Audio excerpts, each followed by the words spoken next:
Okay, great. So I can move on. So this is the interface, and this is the URL that I think you should be able to open it by now.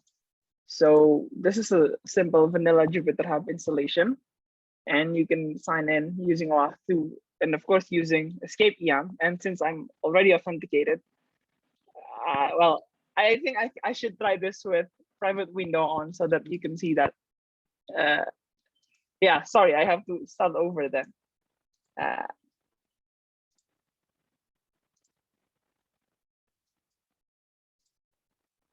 Yeah, so if you open this, so yeah, again, this is a vanilla Jupyter Hub installation, and then if you click on this, you will be directed to the Indigo YAM. Then you should be able to log in there. Just wait a minute.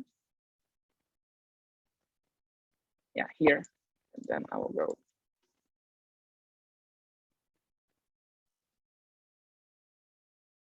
So yeah, after you logged in, and then, well, Jupyter Hub will do something that Jupyter Hub normally does, which is provision a one instance for you, and then once you're in. So the part that is really important here is this extension, Ruscio Jupyter Lab extension. So from this extension, you can browse the DID. Like, for example, I can do this. Then you can see that the files that are in this search query. And if you want to do an analysis, for example, I could make a new notebook. And then let's say I want to have this data right here, this Higgs to gamma gamma analysis. So it shows that the files are available, which means it's ready to be used. And I could add this to the notebook, and then I could just specify a variable name, for example, HYY0.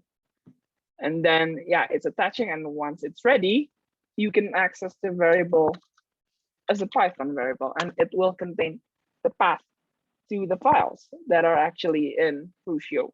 And we do a fuse mount here. So if you do this, you'll be able to see that this is actually, well, the files are accessible as if it were local. So you can do whatever you need here. In fact, we did one with this exact data. So we tried to run an Atlas Open Data full analysis.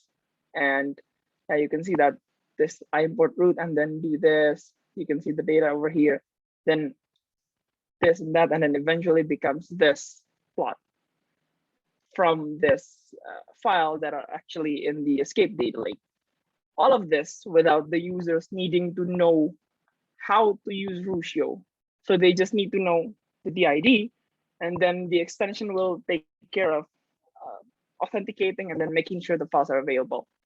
And the best part is, so the files that you need is attached to the notebook. So for example, if you were to download this file right here using this feature download, and then you give it to a colleague of yours, and then he or she opens it in another Jupyter Hub instance that is connected to the escape data lake, when that notebook is opened, he or she will already see what are the files that are attached to this notebook.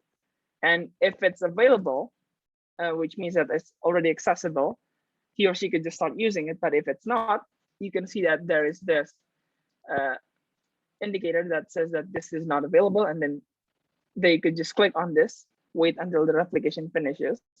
So this could take a couple of minutes, and then once it's ready, the files are going to be usable here as well.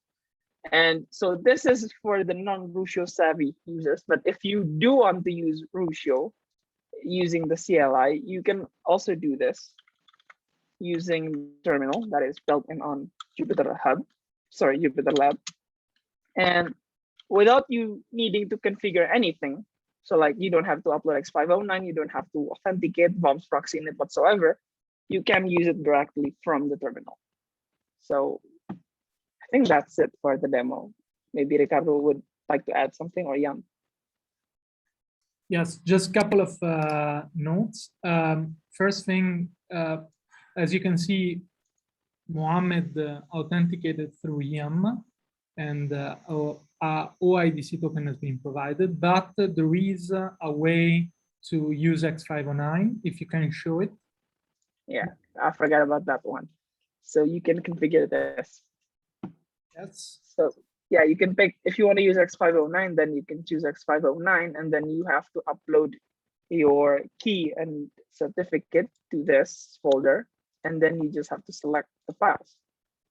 And then you should be able to use this with X509.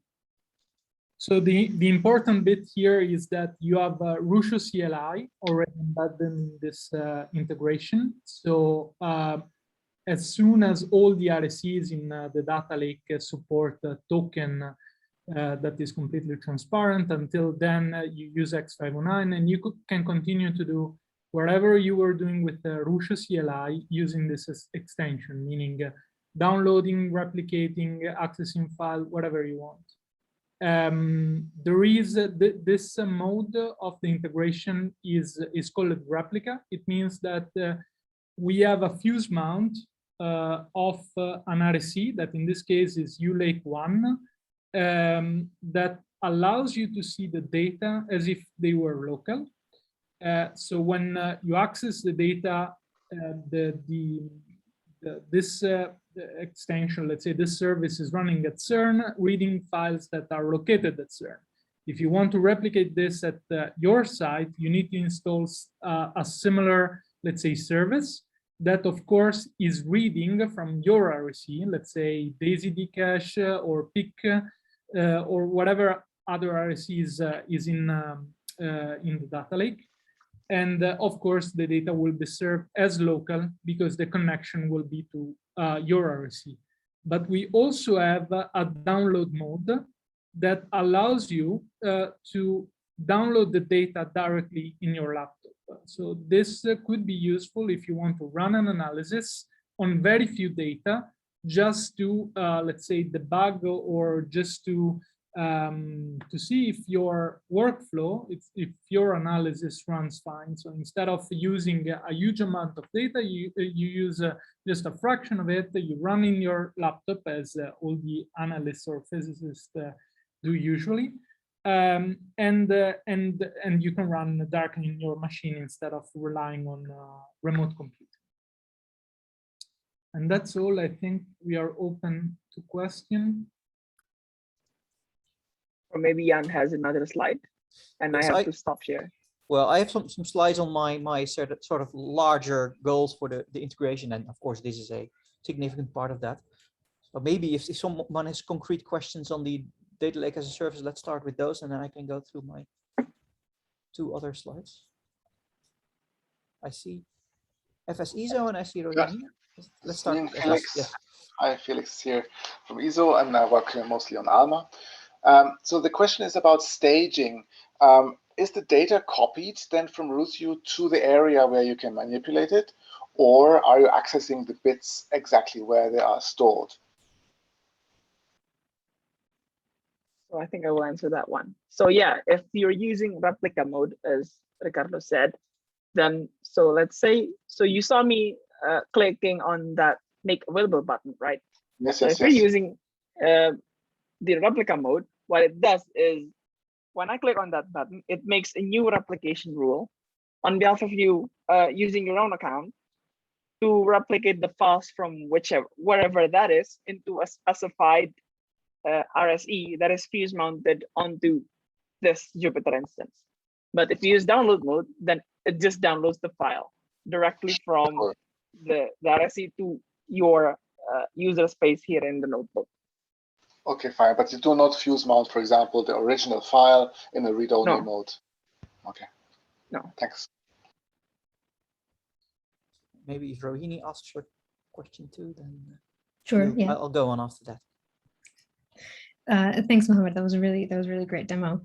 I just wanted to check for my understanding that like when you did the LS, for example, and you can see all the files, that's basically looking exactly like for the EU like RSE config.